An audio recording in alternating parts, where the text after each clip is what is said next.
শহীদ বুদ্ধিজীবী দিবস ও মহান বিজয় দিবস উপলক্ষে খোকসা উপজেলা অডিটোরিয়ামে প্রস্তুতি সভা অনুষ্ঠিত হয়।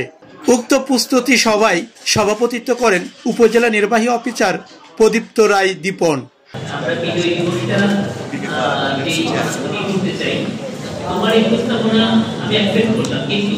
এটা আমি আবার বলছি আমাদের বিভিন্ন সময় থাকা ইভেন্ট তৈরি করতে হবে আমরা মানে সব ইভেন্টে প্রোগ্রামগুলোকে কন্ডাক্ট করে করতেছি এবং একটা বিষয় একটু বলি এটা হয়তো সময় একদম হবে স্পেসিফিক প্রোগ্রামে ওই প্রোগ্রামের মাহাত্ম্য বিবেচনায় আমরা প্রোগ্রাম করব।